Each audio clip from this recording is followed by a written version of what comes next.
Screen పైన కనిపించే doctor ఇక్కడ మాట్లాడారు కదా, ఇప్పుడు స్క్రీన్ వెనకుండి ఈ చిత్రాన్ని సపోర్ట్ చేసిన డాక్టర్స్ ఇక్కడ కొంతమంది ఉన్నారు. వారికి ఇప్పుడు స్టేజ్ పైకి వెల్కమ్ చెప్దాం. వెంకటరెడ్డి సార్, డాక్టర్ వెంకటరెడ్డి గారు, డాక్టర్ సురేష్ గారు అండ్ డాక్టర్ కృష్ణ చైతన్య గారు, మీ ముగ్గురిని కూడా వేదిక పైకి రావాల్సిందిగా రిక్వెస్ట్ చేస్తున్నాం. Please welcome and thank you so much for your support. And వారు వేదిక పైకి వచ్చే లోపు మా ధనరాజ్ గారు ప్లీజ్ మాట్లాడవలసిందిగా రిక్వెస్ట్ చేస్తున్నాం. ఈరోజు రెండు గెటప్లలో కనిపిస్తున్నారు మొత్తానికి. అందరికీ నమస్కారం. నాగేశ్వర రెడ్డి గారు సినిమాలు అందరూ ఫ్యాన్సే. ఆయన సినిమాలో పాటలు కానీ కామెడీ కానీ చాలా చాలా బాగుంటాయి. అలాంటి ఆయన చిన్న గ్యాప్ తీసుకున్నారు. కానీ ఆ గ్యాప్ ఎందుకు తీసుకున్నారంటే ఒక దద్దరిల్లిపోయే సినిమా తీయడం కోసం తీసుకున్నారు. అదే ఈ సినిమా. డెఫినెట్గా మిస్టర్ మిడిల్ క్లాస్, అందరూ చెప్పినట్టే మనం ఎప్పటికీ మిడిల్ క్లాసే. మనం ఎంత పెరిగినా మన మెంటాలిటీ మిడిల్ క్లాస్ దగ్గరే ఆగిపోద్ది. మనకి ఏదైనా మంచి జరిగిందనుకోండి తిరుపతి వెళ్ళిపోతాం, ఏదైనా బాధ అనిపిస్తే తిరుపతి వెళ్ళిపోతాం, ఏదైనా కోరిక నెరవేరపోతే తిరుపతి వెళ్తాం, నెరవేరాలని తిరుపతి వెళ్తాం. అలా వెంకటేశ్వర స్వామి మనకు తెలియకుండానే ఒక ఫ్రెండ్లీ దేవుడు అయిపోయాడు. అలా ఒక భక్తుడికి వెంకటేశ్వర స్వామికి మధ్యలో నడిచే కథే ఇది, మనందరి కథ. డెఫినెట్గా మనం థియేటర్లో కూర్చున్నప్పుడు 2 నిమిషాల తర్వాత శ్రీకాంత్ గారు గుర్తుండరు, శ్రీకాంత్ గారి క్యారెక్టర్ మనమే అనుకుంటాం, లయ గారు గుర్తుండరు, మనమే అనుకుంటాం. ఇందులో ఉన్న ఆల్ క్యారెక్టర్స్ మన దగ్గర నుంచి పుట్టినవి కదా అనిపిస్తుంది. ఈ సినిమా నేను ఒక ప్రేక్షకుడిగా చెప్తున్నాను.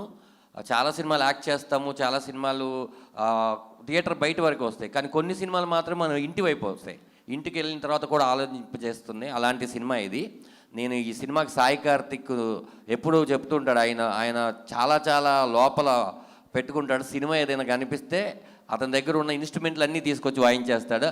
అలా ఈ సినిమాలో తను మొత్తం అన్నీ తన ప్రాణం పెట్టాడు. తన దగ్గర ఉన్న డ్రమ్స్ పెట్టాడు, తన దగ్గర ఉన్న గిటార్ పెట్టాడు, కీప్యాడ్ పెట్టాడు, తీసి కొట్టాడు, మామూలుగా కొట్టలేదు.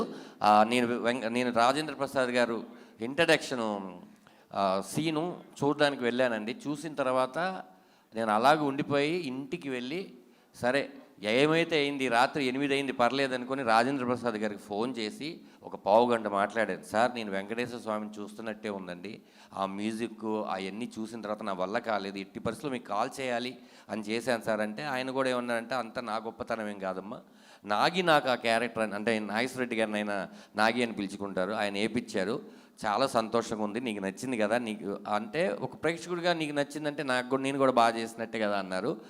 అంత మంచి సినిమా. ఎప్పుడెప్పుడు 17 వస్తుందనే మేమందరూ వెయిట్ చేస్తున్నాం. ఈ సినిమాలో ఇక్కడ ఉన్న పృథ్వీ అన్న, చిట్టన్న, ఆలీ గారు, కరుణ, అశోక్ అన్న, మన రాయనగా వీళ్ళ కాకుండా వెనిల్ కిషోర్ గారు, సునీల్ గారు, మొత్తం రీల్కి ఒక కొత్త నటుడు వచ్చి వెళ్తూ ఉంటారు. ఎందుకంటే పాజిటివ్ అంటేనే శ్రీకాంత్ గారు. ఆయన ఎప్పుడు చాలా పాజిటివ్గా ఉంటారు. ఆయన దగ్గర ఉన్న వాతావరణంలో ఉన్న ఫ్రెండ్స్ని కూడా పాజిటివ్గా పెడతారు. కాబట్టి ఆయన ఉన్న ఈ సినిమాలో వెంకటేశ్వర స్వామి ఉన్నారు. ఈ సినిమా చాలా పాజిటివ్గా ఉంటుంది. ఏదైతే వెంకటేశ్వర స్వామి శ్రీకాంత్ గారిని చేయబట్టి నడిపిస్తున్నారో ఈ పోస్ట్లో రాజేంద్ర ప్రసాద్ గారు, ఈ సినిమాని వెంకటేశ్వర స్వామి థియేటర్ దాకా తీసుకొని వెళ్ళి ఇచ్చేస్తారు. మీ అందరు మిడిల్ క్లాస్ వాళ్ళందరూ కూడా ఈ మిస్టర్ మిడిల్ క్లాస్ సినిమాకి వచ్చి ఈ సినిమాని చూడవలసిందిగా నేను రిక్వెస్ట్ చేస్తున్నాను. Thank you so much. అలాన్న మామూలుగా మీరు స్టేజ్ మీద ఉండి ఏదైనా ఒక 10 రూపాయలు 20 రూపాయలు ఇస్తే సెంటిమెంట్గా వర్కౌట్ అవుద్దంట కదన్నా, అలా ఒక 500 గూగుల్ పే, ఫోన్పే. నిజం, ఆయన ఈ సాంప్రదాయాన్ని మొదలుపెట్టారు. ఆయన చేతి వాడడం ఇలాగే తీసుకుని ఇప్పుడు 2000 తీసుకున్నా, 2500. ఇన్ని ఈవెంట్లు చేశాను, నాకు ఈ కిటుకు తెలియలేదే అలీ గారు, నేను కూడా నిలబడ్డా క్యూలో. మీరు ఇవ్వాలి సార్ ప్రొడ్యూసర్గా. నేను ఎముడిని మర్చిపోయాను ఈ విషయం చెప్పాలి. అసలు ఈ సర్ప్రైజ్ ఏంటంటే ఈ సినిమాలో నాగేశ్వర రెడ్డి గారు ఏమయ్యా నువ్వు ఇంట్లో ఎముడు అన్నాడు. సార్ ఎముడా? మీరు కరెక్ట్గానే అన్నారు, నేను కరెక్ట్గానే విన్నా. నువ్వు ఎముడు అంతే అన్నారు. ఎముడు ఇంత సన్నగా కూడా ఉండొచ్చారని నాకు అప్పుడు అర్థమైంది. అక్కడికి వెళ్ళిన తర్వాత ఇది కైకాల సత్యనారాయణ గారు, ఎన్టీ రామారావు గారు, ఎన్టీఆర్ గారు, జూనియర్ ఎన్టీఆర్ గారు, మోహన్ బాబు గారు, ఇలా చాలామంది చేశారు. నేను ఏంటి నన్ను ఏమనుకుంటారన్న, ఎముడు నువ్వు అన్నారు. సార్ తిట్టరు కదా, నీకు షుగర్ వచ్చింది ఈ సినిమాలో అంతే అన్నారు. ఓహో షుగర్ వచ్చి ఎముడు ఇలా అయిపోయాడు అనమాట అయితే అని చెప్పాడు. అయితే ఎంత కామెడీగా చెప్పారో సినిమా చూస్తే దానికి ఒక వాల్యూ ఉంది, ఆ క్యారెక్టర్ చేపించినందుకు. Sir thanks sir. నా జన్మలో మళ్ళీ నాకు ఎవరు కూడా ఇలా అసలు అనంత్ గారిని చూస్తే నిజంగా భార్య భర్తలు ఈ పచ్చళ్ళు కూరలతో తిట్టుకుంటున్నారు.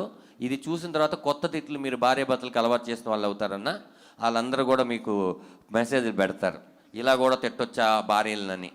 Okay, thank you so much. ఈ అవకాశం ఇచ్చినటువంటి చందు గారికి, జీకే గారికి మనస్ఫూర్తిగా కృతజ్ఞతలు చెప్తూ తెలియజేసుకుంటున్నాను. 17 థియేటర్లో కలుద్దాం. సూపర్ ధనరాజ్ గారు, థ్యాంక్ యూ వెరీ మచ్.